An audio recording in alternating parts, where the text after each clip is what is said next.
ശശി തരൂർ 2 ദിവസം മുമ്പ് നരേന്ദ്രമോദി ഇന്ത്യൻ പ്രധാനമന്ത്രി കേരളത്തിൽ വന്നപ്പോൾ ഒരു സ്കൂളിലെ പ്രോഗ്രാമിന് പങ്കെടുത്തപ്പോൾ ഒരു കുട്ടി എഴുന്നേറ്റ് ചോദിച്ചു, എന്തായിരിക്കും ശ്രീ ശശി തരൂർ 5 ചോദ്യങ്ങൾ ഇന്ത്യൻ പ്രധാനമന്ത്രി മോദിയോട് ചോദിക്കുന്നത്?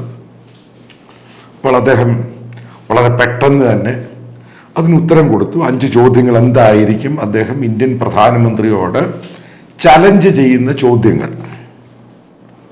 നമുക്കറിയാവുന്ന വസ്തുതയാണ്, ശശി തരൂർ ഗ്ലോബൽ ഇന്ത്യനാണ്, വളരെ ആർട്ടിക്കുലേറ്റീവ് ആയിട്ടുള്ള നല്ല സ്പീക്കറാണ്, യുണൈറ്റഡ് നേഷനിലെ ഏറ്റവും സീനിയർ എംപ്ലോയി ആയിരുന്നു, ഗ്ലോബലി അറിയപ്പെടുന്ന ഒരു മലയാളി, ഒരു ഇന്ത്യൻ.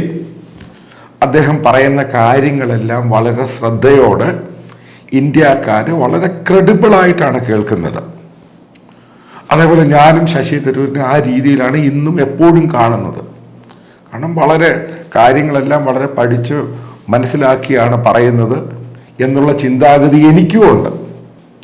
പക്ഷേ ഈ 5 ചോദ്യങ്ങൾ അദ്ദേഹം നരേന്ദ്രമോദിയോട് ചോദിക്കും എന്ന് പറഞ്ഞ 5 ചോദ്യങ്ങളുമായിട്ട് ബന്ധപ്പെട്ട് ഞാൻ ആ ചോദ്യങ്ങൾ നിങ്ങളോട് പറയുന്നു. അത് കഴിഞ്ഞിട്ട് എന്തായിരിക്കും അദ്ദേഹം അതിന് കൊടുക്കുന്ന, അതായത് അദ്ദേഹം ചലഞ്ച് ചെയ്യുന്ന ചോദ്യങ്ങളുടെ ഉത്തരം, അതും കൂടെ എൻ്റെ രീതിയിൽ ഞാൻ പറയാൻ പോകും. കാരണം ഞാൻ ഈ പറയുന്ന പോലെ വലിയ പാണ്ഡിത്യവും പഠനവുമുള്ള ആളൊന്നുമല്ല, ആർട്ടിക്കുലേറ്റീവായിട്ടുള്ള സ്പീക്കറല്ല, ലോകത്തെ പറ്റി മുഴുവനും അറിയാവുന്ന ഒരാളുമല്ല, ഒരു സാധാരണക്കാരന് നിങ്ങളെപ്പോലെ തന്നെ. പക്ഷെ എൻ്റെ മുമ്പിൽ കാണുന്ന കാര്യങ്ങൾ ഞാൻ കുറച്ച് അതിനെപ്പറ്റി, അതായത് ഗ്രൗണ്ടിൽ പഠിക്കുക എന്ന് പറയുന്നതാണ് ഏറ്റവും വലിയ നല്ല പഠനം എന്ന് പറയുന്നത്. അതാണ് ഞാൻ വിശ്വസിക്കുന്നത്. അതായത് പുസ്തകങ്ങളിൽ കൂടെ മാത്രമല്ല, ഗ്രൗണ്ടിൽ പോയി ജനങ്ങളുമായിട്ട് കണ്ട് മനസ്സിലാക്കി അവിടുത്തെ കാര്യങ്ങളെപ്പറ്റി അറിഞ്ഞ് മനസ്സിലാക്കുക, എന്നിട്ട് അതിനെപ്പറ്റി അഭിപ്രായം പറയുക എന്നതാണ് കുറച്ചും കൂടെ മെച്ചമായ പഠനം എന്ന് വിശ്വസിക്കുന്ന ഒരാളാണ് ഞാൻ. അപ്പൊ ആദ്യത്തെ ചോദ്യം അദ്ദേഹം ഇന്ത്യൻ പ്രധാനമന്ത്രി മോദിയോട് ചോദിക്കുന്നത്, ഇന്ത്യയിലെ അൺഎംപ്ലോയ്മെന്റ്, അതായത് ഇന്ത്യയിലെ തൊഴിലില്ലായ്മ 20 മുതൽ 26, 30 വയസ്സുള്ളവരുടെ എണ്ണം 40% മുതൽ 50% വരെയായി മാറി. ഈ 40-50% എന്ന് പറയുന്നത് ഭയങ്കര ഹ്യൂജാണ്. അപ്പം ഞാൻ അതിന് കൊടുക്കുന്ന ഉത്തരവ് എന്താ? കാരണം ഈ അദ്ദേഹം പറയുന്ന 40 മുതൽ 50% ഇന്ത്യയിലെ 20 മുതൽ 26, 30 വയസ്സുള്ളവരുടെ എംപ്ലോയ്മെന്റ് അത്രയും ഉണ്ടോ? ആദ്യത്തെ ഉത്തരവെന്ന് പറയുന്നത് തെറ്റാണത് പൂർണ്ണമായിട്ടും. കാരണം അത്രമാത്രം അൺഎംപ്ലോയ്മെന്റ് അത്രയും ചെറുപ്പക്കാർക്ക് ഇന്ത്യയിലുണ്ട് എന്നുണ്ടെങ്കിൽ ഒരു കാരണവശാലും മോദിക്ക് മുന്നോട്ട് ഭരിക്കാൻ പറ്റത്തില്ല. കാരണം ഇത് ഭയങ്കര പ്രശ്നമായി മാറും. ഇന്ത്യ ജനാധിപത്യ രാജ്യമാണ്, വലിയ ഇഷ്യൂ ആയി മാറും. അതുകൊണ്ടാണ് രാഹുൽ ഗാന്ധി അൺഎംപ്ലോയ്മെന്റ് ഇഷ്യൂ പറഞ്ഞിട്ട് പോലും ഒരു റിയാക്ഷൻ, അതായത് അതിനോടുള്ള പ്രതികരണം വളരെ നെഗറ്റീവായിട്ട് വരുന്നതിൻ്റെ കാര്യം. അതായത് ശശി തരൂർ ആ പറഞ്ഞൊരു സ്റ്റേറ്റ്മെന്റ് പൂർണ്ണമായിട്ടും തെറ്റാണ്. ഒന്നാമത് അദ്ദേഹം ഇരുന്ന് പറയുന്ന സംഭവമാണ്. ഇതിൻ്റെ അകത്ത് യാഥാർത്ഥ്യം ഞാൻ ചില കാര്യങ്ങൾ ഇട്ട് തരികയാണ്. അതായത് നമ്മൾ എടുക്കാവുന്ന ചില പ്രത്യേക പോയിന്റുകൾ എടുക്കുക. ഒരു സമയത്ത് ഇന്ത്യയിൽ ചെറുപ്പക്കാരുടെ, അതായത് ഞാനൊക്കെ പഠിച്ചുകൊണ്ടിരുന്ന സമയത്തും അത് കഴിഞ്ഞ് എൻ്റെ ഒരു 10 വർഷം മുമ്പുള്ള പുറകോട്ട് നോക്കിയാൽ അവരുടെയൊക്കെ ഒരു ഭയങ്കരമായ ഒരു ഡ്രീം ജോബ് എന്ന് പറയുന്നത് ബാങ്കിങ് ആയിരുന്നു. കാരണം എൻ്റെ ഗ്രാൻഡ് പേരൻസ് ഒക്കെ പറഞ്ഞിട്ടുണ്ട്, എനിക്ക് വലുതാകുമ്പം ബാങ്കിലൊരു ജോലി കിട്ടുന്നത് ഒരു ഡ്രീം ജോബായിരുന്നു ഇന്ത്യയിലെ ബാങ്കിങ് എന്ന് പറയുന്നത്. കാരണം പണം കൈകാര്യം ചെയ്യുന്നു, കസ്റ്റമേഴ്സ് എല്ലാം അവരെ കാണാൻ പോകുന്നു, അവർക്കെല്ലാം, കാരണം അവർക്കൊരു സമൂഹത്തിലൊരു വെയിറ്റേജ് ഉണ്ട്. ഒരു ബാങ്കിൽ ജോലി ചെയ്യുന്നു, ബാങ്ക് മാനേജർ. അതേപോലെ ബാങ്കിൽ ജോലി ചെയ്യുന്നവർക്ക് വിവാഹ മാർക്കറ്റിലും നല്ല വാല്യൂ ഉണ്ട്. ഇങ്ങനെയൊക്കെയാണ് ബാങ്കിങ് ജോലി പോയിക്കൊണ്ടിരുന്നത്. അതിനുശേഷം ഇപ്പോഴത്തെ ബാങ്കിങ്ങിൻ്റെ കാര്യം പറയാം. കഴിഞ്ഞ 10 വർഷം അല്ലെങ്കിൽ 15 വർഷം, 10 വർഷം എടുക്കാം. ബാങ്കിങ് എന്ന് പറയുന്നൊരു ജോലി ഏറ്റെടുക്കുവാൻ ഒരു പോസ്റ്റ് ഗ്രാജുവേഷൻ, അതായത് മാസ്റ്റേഴ്സ് കഴിയുന്ന MBA കഴിയുന്നവർക്ക് മറ്റുള്ളവർക്ക് താല്പര്യമില്ല. എന്താ അതിൻ്റെ കാര്യം? എൻ്റെ ചോദ്യം, അതായത് ബാങ്കിങ് എന്ന് പറയുന്നത് മുഴുവൻ ഇന്ത്യയിൽ എല്ലായിടത്തും ബാങ്കിങ് ആയി. അതേപോലെ തന്നെ ന്യൂ ജനറേഷൻ ബാങ്കിങ് വന്നു. അതായത് പണ്ട് നമ്മൾ ബാങ്കിൽ പോയി ക്യൂ നിന്ന് ഇവരുടെ കാലയെ പിടിക്കേണ്ട പല കാര്യങ്ങളും ഇന്ന് ഇവർ നമ്മുടെ അടുത്തോട്ട് വരികയാണ്. ലോൺ വേണോ, ഹൗസിംഗ് ലോൺ വേണോ, ഹോം ലോൺ വേണോ, എല്ലാ ലോണും ഇങ്ങോട്ട് കൊണ്ടുതരും. കാരണം അവർ നമ്മുടെ കാലയെ പിടിക്കുക. ഇൻഷുറൻസിൻ്റെ പോളിസി എടുക്കുക, അതെടുക്കുക, ഇതെടുക്കുക.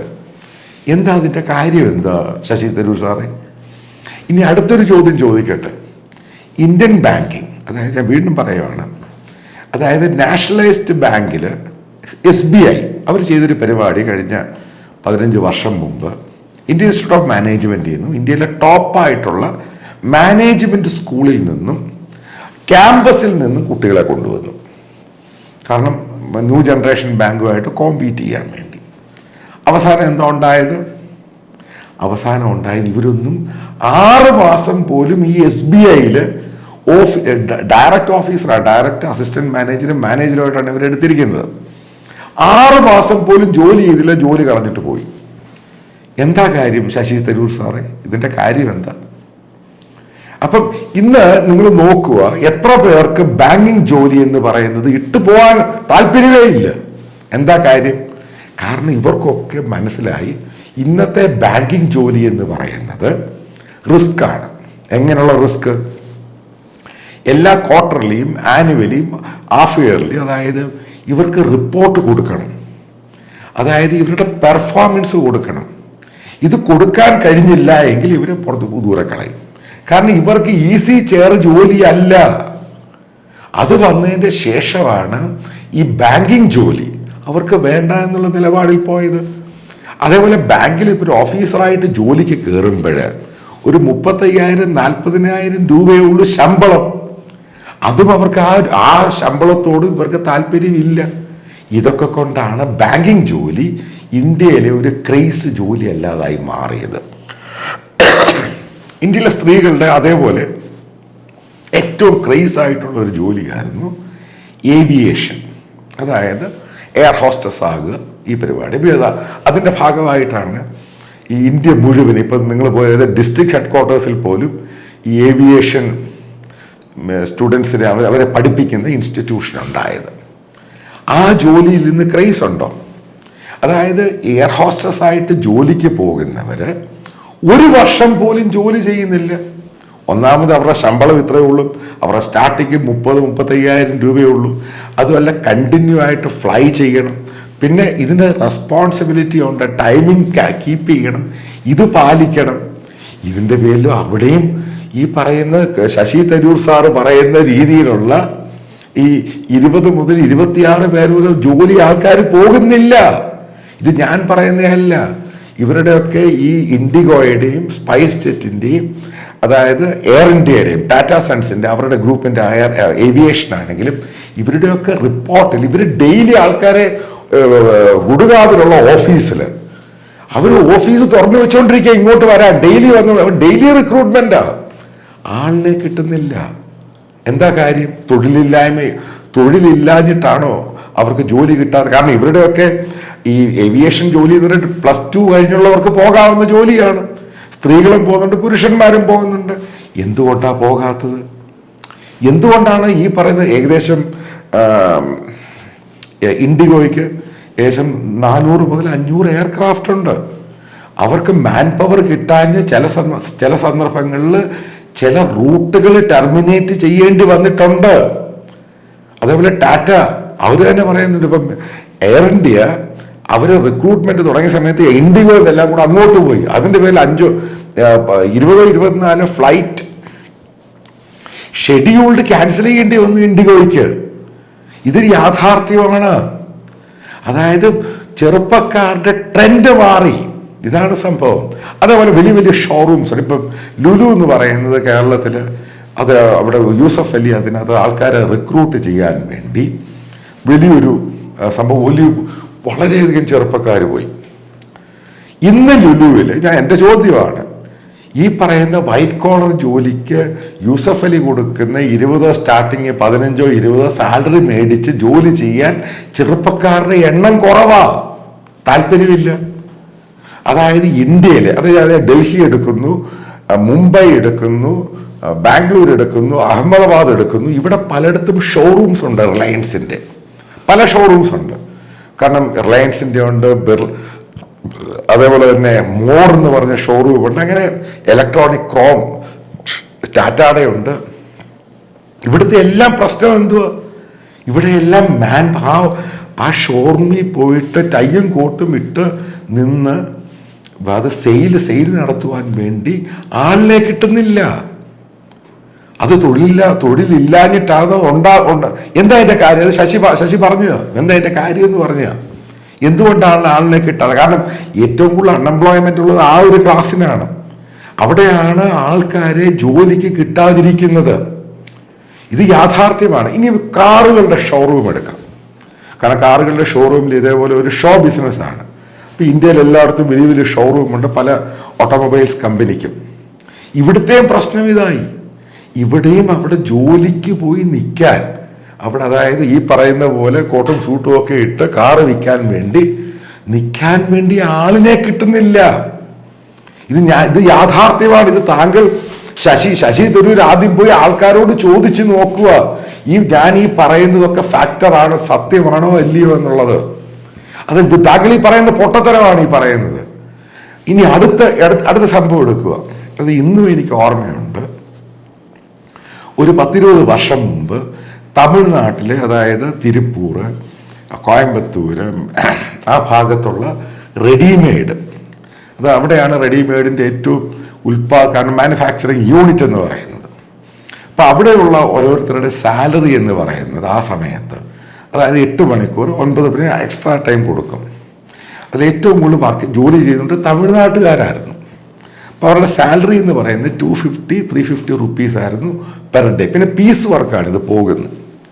ഇന്ന് അവിടെ ജോലി ചെയ്യുവാൻ തമിഴ്നാട്ടിലുള്ളവരില്ല. അതിൻ്റെ അവിടെ ജോലി ചെയ്യുന്നത് ജാർഖണ്ഡിൽ നിന്നും ബംഗാളിൽ നിന്നും ആസാമിൽ നിന്നും ഈ നേപ്പാളിൽ നിന്നും നോർത്ത് ഈസ്റ്റിൽ നിന്നുള്ളവരാണ് അവിടെ ജോലി ചെയ്യാൻ വരുന്നത്. കാരണം അവിടെ ജോലി ചെയ്യുന്നവർ ഇന്നത്തെ ഒരുവിധ സീനിയർ, 2 വർഷം സീനിയർ ആയതിൻ്റെ ശമ്പളം എന്ന് പറയുന്നത് 900 മുതൽ 1000 രൂപയാണ് പെർ ഡേ. പിന്നെ എക്സ്ട്രാ ടൈം വേറെ, അതിന് അഡീഷണൽ വേറെ കൊടുക്കും. പിന്നെ അവർ താമസം കൊടുക്കണം.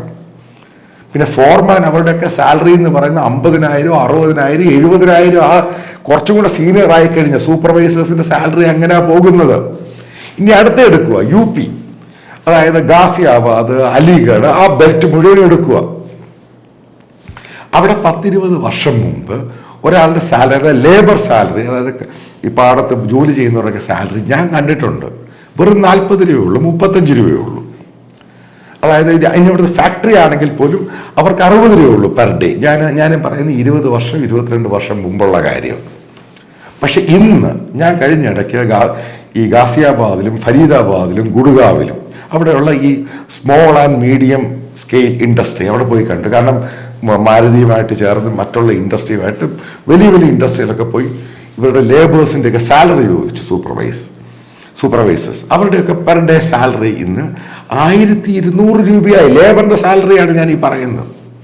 ഇനി ആ കോവിഡിന്റെ സമയത്ത് ഷോർട്ടേജ് ഉണ്ടായി കഴിഞ്ഞ സമയത്ത് ഇവിടുന്ന് ഫ്ലൈറ്റ് ചാർട്ടർ ചെയ്തിട്ടാണ് ബീഹാറിലും ബംഗാളിലും പോയിട്ട് ലേബേഴ്സിനെ കൊണ്ടുവന്നത്. ഇത് ഈ കഴിഞ്ഞിടയ്ക്ക് തമിഴ്നാട്ടില് കോയമ്പത്തൂര് ലേബർ ഷോർട്ടേജ് ഉണ്ടായ സമയത്ത് പല ഫാക്ടറികളിലും, അതായത് ഗാർമെന്റ് ഫാക്ടറികളിൽ ഇവിടുന്ന് സ്പൈസ് ജെറ്റും ഇൻഡിഗോയും ഫ്ലൈറ്റ് ചാർട്ടർ ചെയ്ത് കൽക്കട്ടയിലും ഗുവാഹട്ടിയിലും പോയിട്ടാണ് ലേബേഴ്സിനെ കൊണ്ടുവന്നേ. ഇതാണ് ഇപ്പോഴത്തെ സ്ഥിതി. ഇത് താങ്കൾ ഈ ലേബേഴ്സിനെ, കൂടുതൽ ലേബേഴ്സും ഇങ്ങനെയുള്ള ജോലിക്കാരെ എടുക്കുന്ന ഷോറൂംസ് ഇങ്ങനെയുള്ളവരോട് ചോദിച്ചാൽ ശശി തരൂരിന് പിടി കിട്ടും. താങ്കൾ ഈ പറഞ്ഞത് പൊട്ടത്തരമാണ്. പിന്നെ മറ്റൊന്ന് ഗ്ലോബലായിട്ട് പറയുകയാണ്, അത് ഇന്ത്യയായിട്ട് ചേർത്ത് പറയുകയാണ്. അതായത് ഈ അടുത്ത് വന്ന കഴിഞ്ഞ 1 മാസം കൊണ്ട് ലോകത്തിലെ ഫിനാൻഷ്യൽ ഡെയിലീസിലും, അതായത് ന്യൂയോർക്ക് ടൈംസിലായിരുന്നു, വാൾസ്ട്രീറ്റ് ജേർണലും എക്കണോമിസ്റ്റിലൊക്കെ പറയുന്നത് ഏറ്റവും കൂടുതൽ എംപ്ലോയ്മെന്റ് ജനറേറ്റ് ചെയ്ത് ഗ്ലോബലി കോവിഡിന് ശേഷം ഉണ്ടായത് ഇപ്പോഴാണ്. അതായത് സ്റ്റോക്ക് മാർക്കറ്റ് ലോകം മുഴുവനും ബൂം ചെയ്യുന്നുണ്ട്. അപ്പോൾ ഇത്രയും സ്റ്റോക്ക് മാർക്കറ്റ് ബൂം ചെയ്യുമ്പോഴും ഇൻഡസ്ട്രീസ് വരുമ്പോഴും ഗ്രോത്ത് ഉണ്ടാകുമ്പോഴും ഉറപ്പായിട്ടും എംപ്ലോയ്മെന്റ് ജനറേറ്റ് ചെയ്യും. സ്വാഭാവികമാണ്. ഇത് ഇത് ഇത് കേരളത്തിൽ ഉണ്ടാകുന്നു എന്നുള്ള സംഭവം എനിക്ക് അറിയത്തില്ല. കാരണം ഇതുമായിട്ട് കേരളമായിട്ട് പോകുകയാണെങ്കിൽ മുഴുവനും ഡിസപ്പോയിന്റഡ് ആണ്. ഇതാണ് ഈ എംപ്ലോയ്മെന്റിന്റെ കാര്യം. ഇനി മറ്റൊരു കാര്യം താങ്കളുടെ അറിവിലേക്ക് പറയുകയാണ്. ഡൽഹിയിലാണ് ഏറ്റവും കൂടുതൽ സിവിൽ സർവീസിന് ട്രെയിനിങ് കൊടുക്കുന്ന ഇൻസ്റ്റിറ്റ്യൂഷൻസ് ഉള്ളത്, ഏറ്റവും കൂടുതലുള്ളത്. കാരണം ഇത് സിവിൽ സർവീസിന്റെ കോമ്പറ്റീഷൻ കരിയർ മാഗസിനുമായിട്ട് ചേർന്ന് ഞാൻ വർക്ക് ചെയ്തിട്ടുണ്ട്. അപ്പൊ ഈ ഇൻസ്റ്റിറ്റ്യൂഷനിലെല്ലാം സിവിൽ സർവീസിനെ കിട്ടുന്നതിനേക്കാളും ഭയങ്കര പിടിയാണ് ഈ ഇൻസ്റ്റിറ്റ്യൂഷനിൽ അഡ്മിഷൻ കിട്ടാൻ. അപ്പോൾ അവിടെ ചെന്നാലേ മനസ്സിലാകത്തുള്ളൂ. അത് ഭയങ്കര പിടിയാണ്. കാരണം ചിലപ്പോൾ 1-2 വർഷം വെയിറ്റ് ചെയ്യേണ്ടി വരും അവിടെ അഡ്മിഷൻ കിട്ടാൻ. റാവൂസ് അക്കാഡമി, ബ്രില്യൻ്റ് അക്കാഡമി, അങ്ങനെ ഒത്തിരി ആളുകളുണ്ട്. ഇന്ന് ഏറ്റവും വലിയ പ്രത്യേകത എന്ന് പറയുന്നത് അവിടെ ഇന്ന് പകുതി പോലും സീറ്റുകൾ കാലിയായിട്ട് കിടക്കുക. എന്താ അതിൻ്റെ കാര്യം എന്ന് ശശിക്കറിയോ? ബേസിക്കലി അതായത് ചെറുപ്പക്കാർക്ക് സിവിൽ സർവീസിലോട്ട് പോകാൻ താല്പര്യമില്ല. ഇതാ അതിൻ്റെ കാര്യം. ഇനി താങ്കൾക്ക് ഇന്ത്യൻ ഡിഫൻസിൻ്റെ കാര്യം എടുക്കാം. ഇന്ത്യൻ ഡിഫൻസ് എന്ന് പറയുന്നത് ഏറ്റവും ക്രേസി ആയിട്ടുള്ള ഡിഫൻസ് ഓഫീസേഴ്സിൻ്റെ മക്കളും അങ്ങനെ പോകുന്നൊരു ജോലിയാണ് ഓഫീസേഴ്സ്. ഈ ഇന്ത്യൻ ഡിഫൻസിൽ ഓഫീസേഴ്സിനെ കിട്ടാനില്ല. ഏകദേശം 23% സീറ്റുകൾ ഓഫീസേഴ്സിൻ്റെ വേക്കൻ്റ് ആയിട്ട് കിടക്കുന്ന അതേപോലെയുള്ള ടാലൻറ്റുകളെ കിട്ടാനില്ല. എന്താ കാരണം? താങ്കളൊരു മെമ്പർ ഓഫ് പാർലമെന്റ് ആണ്, ഈ കാര്യങ്ങൾ ഡീറ്റെയിൽ എല്ലാം കിട്ടും. എന്താണ് കാരണം? കാരണം ചെറുപ്പക്കാർക്ക് അങ്ങോട്ട് പോകാൻ, സിവിൽ സർവീസിന് പോകാനും ഇതേപോലെയുള്ള എലൈറ്റ് സർവീസിന് പോകാനും താല്പര്യമില്ല. ഇതാണ് യാഥാർത്ഥ്യം. ഇനി അടുത്ത പ്രധാനപ്പെട്ട പോയിന്റ്, അപ്പൊ ഇപ്പോഴത്തെ ചെറുപ്പക്കാരുടെ താല്പര്യം എന്താണ്? അതാണ് അടുത്ത ചോദ്യം. അതായത് ഏറ്റവും കൂടുതൽ ഇന്ത്യയിലുള്ള ഗ്ലോബലായിട്ടുണ്ടായിരിക്കുന്ന ട്രെൻഡാണ് ചെറുപ്പക്കാർക്ക് പോകാനുള്ള താല്പര്യം എന്ന് പറയുന്നത് സ്റ്റാർട്ടപ്പാണ്. ഇനി അതിൻ്റെ ഒരു ഡേറ്റ പറയാം. ഈ കഴിഞ്ഞ 2 ആഴ്ച മുമ്പാണ് ബിസിനസ് സ്റ്റാൻഡേർഡിൽ പീയൂഷ് ഗോയൽ ഈ ഡേറ്റ പുറത്തു വിട്ടത്. അതായത് കൊമേഴ്സ് മിനിസ്റ്റർ. അദ്ദേഹം പറയുന്നൊരു സംഭവമുണ്ട്. 2015 വരെ, അതായത് 2014 വരെ ഇന്ത്യയിലുണ്ടായ ആകെ സ്റ്റാർട്ടപ്പ് എന്ന് പറയുന്നത് 306 എണ്ണമാണ്. അത് 306, 3 ഡിജിറ്റ്സ്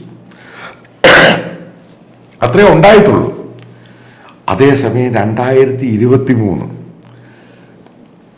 ഡിസംബറിൽ 30-ാം തീയതി പുറത്തുവിട്ട കണക്കിൽ ഇന്ത്യയിലെ ടോട്ടൽ സ്റ്റാർട്ടപ്പ് എന്ന് പറയുന്നത് 1,67,000. ഇതാണ് സംഭവം. ചെറുപ്പക്കാർക്ക് സ്റ്റാർട്ടപ്പിലോട്ടും ഇങ്ങനെ ബിസിനസ്, ഇങ്ങനെ ഇന്നോവേറ്റീവ് സംഭവത്തിലോട്ട് പോകാനാണ് താല്പര്യം. അതായത് ലോകത്തിലെ 3ാമത്തെ രാജ്യമാണ്, ഏറ്റവും കൂടുതൽ സ്റ്റാർട്ടപ്പ് ഉള്ള രാജ്യമാണ് ഇന്ത്യ.